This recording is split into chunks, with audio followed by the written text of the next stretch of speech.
just put a bow on the spring practice slate. It's not real football yet, as we know, and a lot's got to be decided in the coming months with training camp, preseason games. I'm not telling you anything you don't know, but what initial conclusions can you and your staff make about this group of players as you head into the summer and prepare for training camp?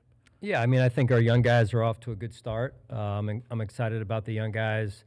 A number of new players on the team as well, some veteran players that joined us, and then the continuity that we do have in the core from last season. So it's been fun to watch it come together.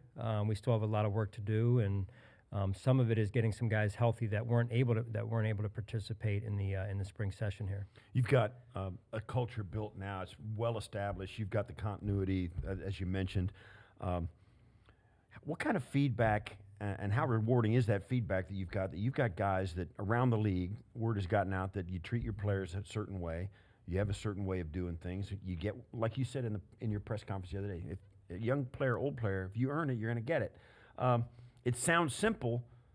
It's not always easy. How gratifying is it to see that not only is that worked for you and given you guys great success, but it's also word's gotten out that Buffalo is kind of a place that that they take care of players. Right. No, I mean, I remember the first season here, the first combine, going into the combine, running into a few call it NFLers around the combine, and they said, hey, well, it's going to take more to get players or staff to come to Buffalo, and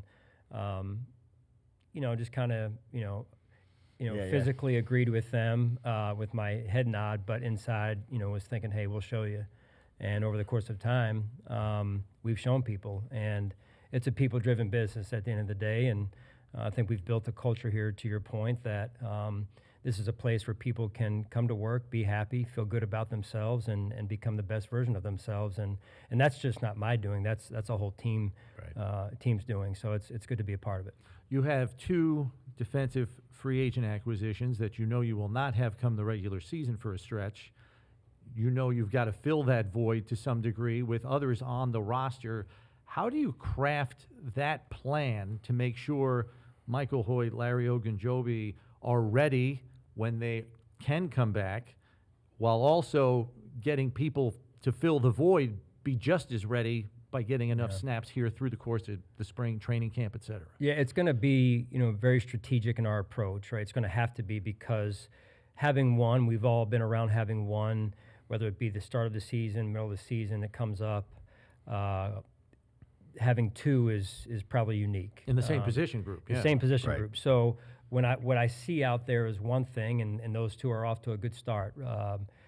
And then you have to, in your mind, picture, okay, subtract those two out, and then what are we left with, and who needs to get those reps, and who needs to develop from a young player standpoint as well. So it's almost like two different depth charts this time of year until we get through both of their suspensions. We talked to you about the culture that you've built and it's been so successful here, but you're also in the football side of it. You guys kind of keep your ear to the ground about trends, and you watch the film, what other coaches are doing. Like last year, you guys ran the football a significantly more amount than a lot of other teams in the league. You see Baltimore having the success with Derrick Henry and Philly and Saquon, and the pendulum swinging back that way. What if you can tell us, what trends are you seeing maybe that are going to further evolve this year? What's the game going to look like this year that may be a little different than we've seen in the past? Well, I think it's going to continue.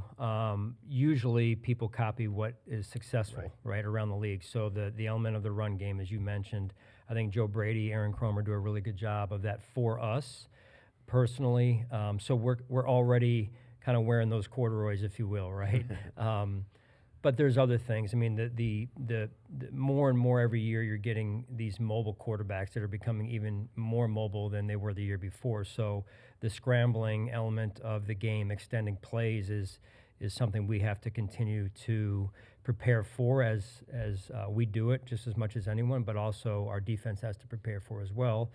And now this, it's not a trend, but the new kickoff rule is going to, I think, change the game a little bit and how the game's played, how the game's managed, so that'll be interesting to watch as well.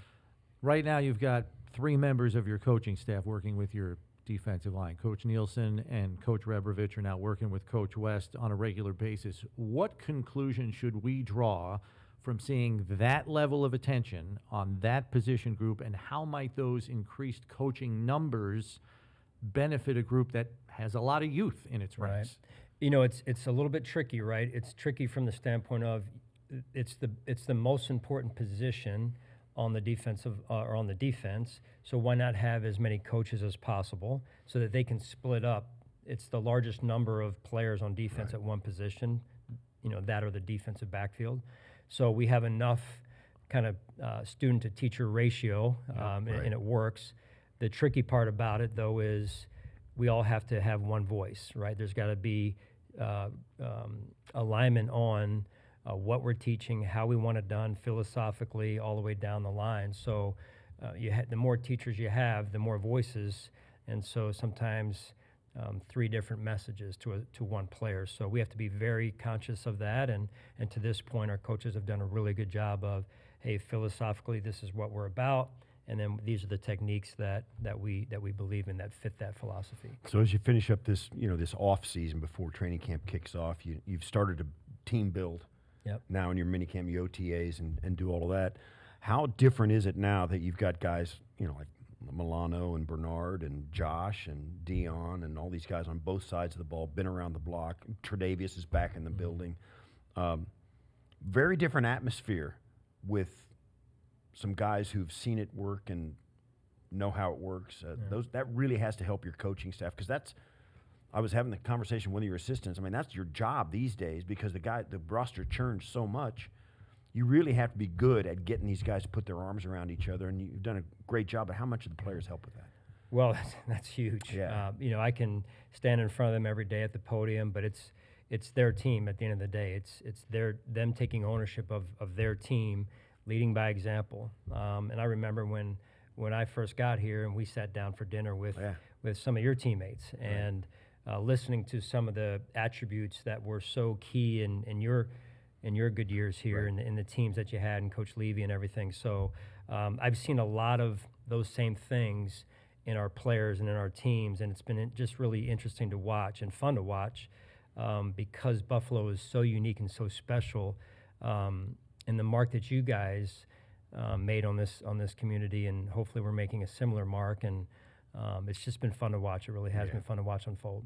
Last one here, Coach, because we know we're running out of time. Coach Tabor is your first special teams coordinator on staff with prior NFL experience in that role since 2018 here. What kind of edge can his experience provide on a given game day? Well, there's no substitute for experience, as they say. And whether you're in any line of work, or in this case, a coach, at this level, special teams in particular, there are just so many gaps, so many holes that come up that can kind of rear their ugly head through the course of a season.